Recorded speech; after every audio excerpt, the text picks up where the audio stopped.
C'est assez curieux parce que je me fais avoir à chaque fois, parce qu'en fait à la télévision c'est la même chose.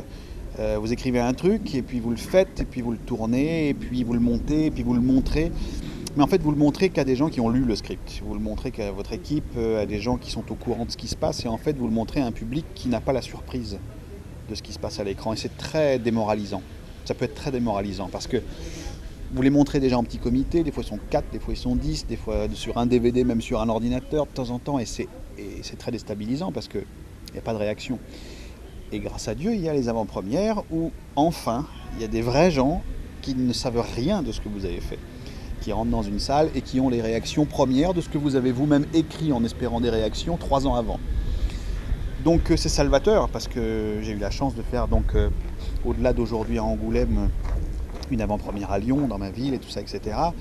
Et enfin, j'ai vu que les choses que j'avais écrites il y a très longtemps avaient l'effet que j'escomptais. Est-ce que vous êtes resté dans la salle pour voir Ouais. un peu les réactions des gens? Pas aujourd'hui, Ah oui. malheureusement, parce que j'ai dû répondre à beaucoup de vos confrères, mais à Lyon, oui, je suis resté dans la salle jusqu'à 5 minutes avant. Et puis j'étais avec les gens et j'étais surpris de voir que les choses étaient neuves pour eux. Les gens En ont fait, je crois que beaucoup ri c'est à le. Angoulême. C'est vrai? Ouais, il y a eu pas mal de rires. J'étais en salle 1, moi, mais ça a pas mal ri. Bon, bah, très bien, très bien. Bah voilà, en tout cas, ça me fait beaucoup de bien pour ça, oui. Mais c'est pour ça que je ne suis pas d'accord avec le terme qui a été donné, pas par vous, mais qui circule un peu, où je me fais la main sur un film avant de me lancer dans la grande aventure de Kaamelott.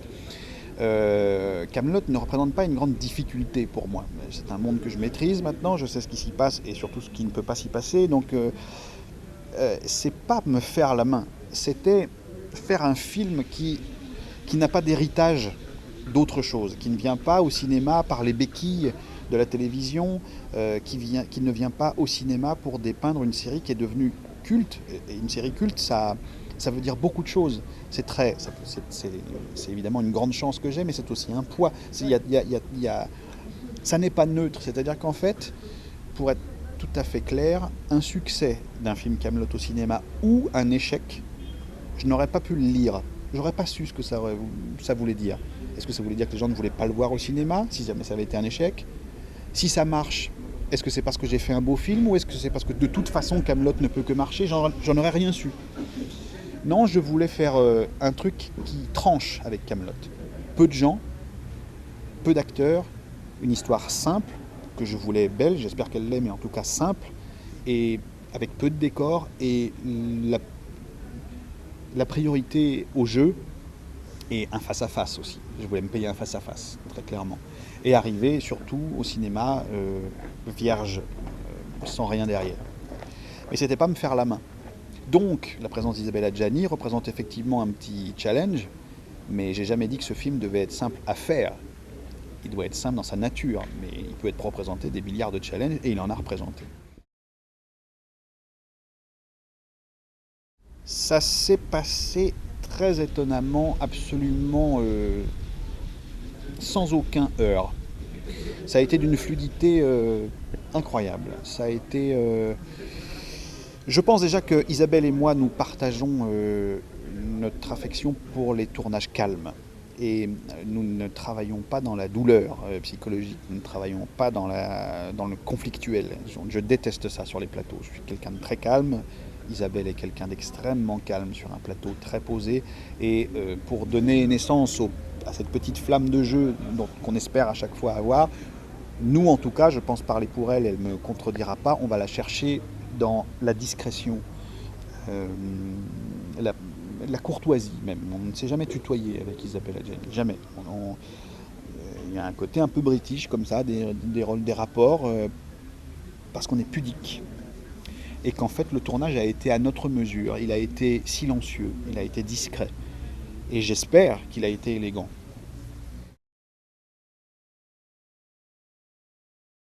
On arrive à se remettre en selle en l'écrivant pour quelqu'un d'autre. On arrive à se remettre en selle justement parce qu'on ne remplace pas Delon.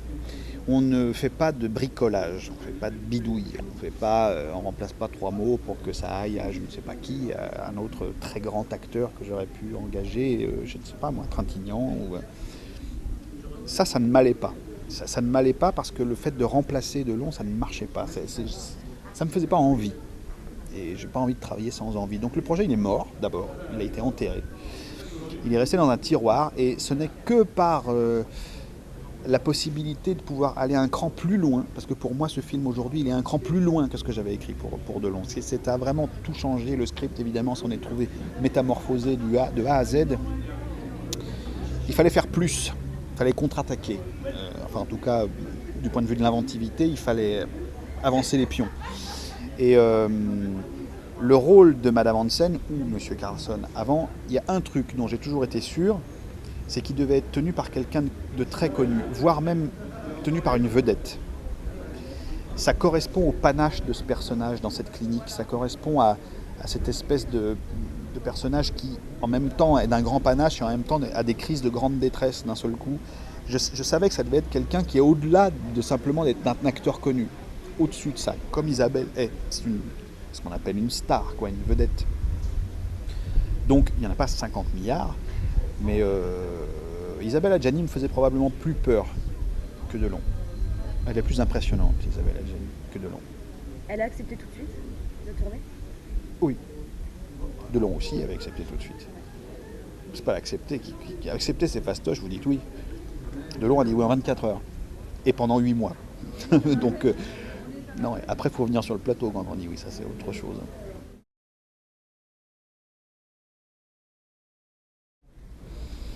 Je pense pas que ce soit vrai dans tous les cas, non. En ce qui me concerne, j'ai développé un rapport solitaire à l'invention. Quand j'étais ado, et même gamin, bon, c'était que sur la composition musicale, parce que c'était la seule chose que je faisais, mais je faisais que ça. Mon seul plaisir dans la vie, c'était de rentrer chez moi après l'école, je me foutais de plus en plus de l'école évidemment, et de m'enfermer dans la piole et de composer. C'était la seule chose que j'aimais faire. Et j'ai toujours eu un rapport solitaire avec les choses, et moi, d'ailleurs même quand j'étais très très très gamin, j'ai toujours joué au Lego seul. Quand il y avait un pote qui venait jouer avec moi, je trouvais qu'il faisait des conneries, ça m'énervait, ça ne m'amusait plus. Donc je suis solitaire pour inventer. Et évidemment, j'essaye de me parfaire dans les diverses disciplines qui me permettent de fabriquer un truc. Pas seul, évidemment, j'ai une équipe de tournage, j'ai des gens de grands talents autour de moi et plein de gens qui savent faire des milliards de choses que je ne sais absolument pas faire. Mais j'essaye de confectionner les choses et de les signer seul, parce que c'est comme ça que j'envisage d'inventer les choses.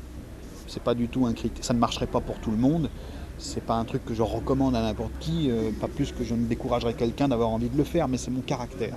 Voilà. Je réussis d'autant plus à me faire diriger par les autres que je ne suis pas frustré de diriger moi-même. J'ai une autre vie. J'ai une vie où je fais tout. Donc quand je vais chez les autres, au contraire, je fais rien. Je suis dans ma chaise et quand on me dit de me lever, je me lève et quand on me dirige, voilà. J'aime bien avoir la sensation que le mec qui me dirige mérite de le faire. C'est-à-dire qu'il ne me dit pas des bêtises, quoi. Mais n'importe qui fait ça. Et Adjani a certainement fait ce test avec moi. J'ai gagné sa confiance grâce à Dieu, mais je veux dire, elle aurait pu me dire oui, j'aime pas ce que vous me racontez. Donc je suis comme les autres, je veux dire, j'en demande pas moins. Mais je sais vraiment tenir ma place parce que je ne suis frustré de rien ailleurs. C'est un film face à face.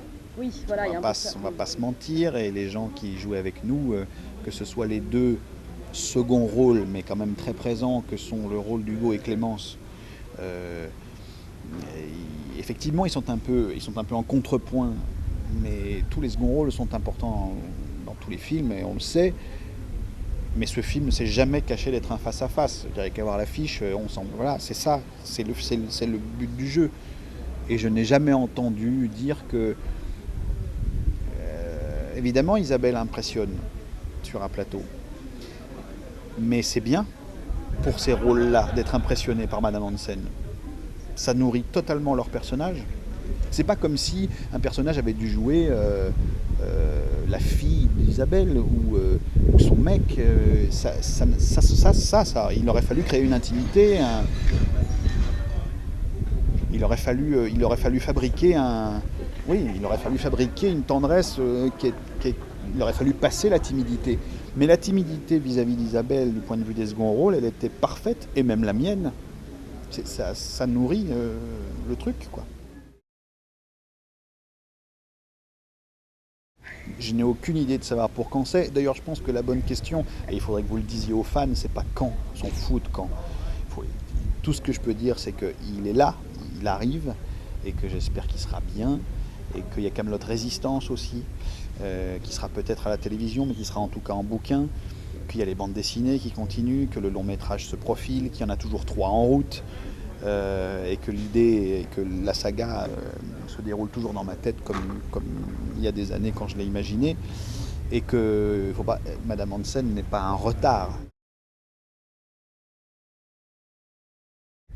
La première des choses c'est difficile, mais le premier effet que ça fait à quelqu'un comme moi de voir des gens qui refont les choses, c'est avant tout d'être très flatté de ça. Parce que j'ai l'impression de voir des gens qui sont dans le cas où j'aurais pu me trouver moi face à des gens qui m'ont inspiré, plus jeune, dans l'envie de leur ressembler, ou de refaire des trucs, ou de m'en inspirer, et de voir des groupes qui se mettent en route et qui se servent de moi comme une espèce de pilier d'inspiration, de moi et d'autres, hein, évidemment, je ne prétends pas être le seul, mais la première chose qui vient, c'est d'être très ému par ça, c'est très émouvant. Après,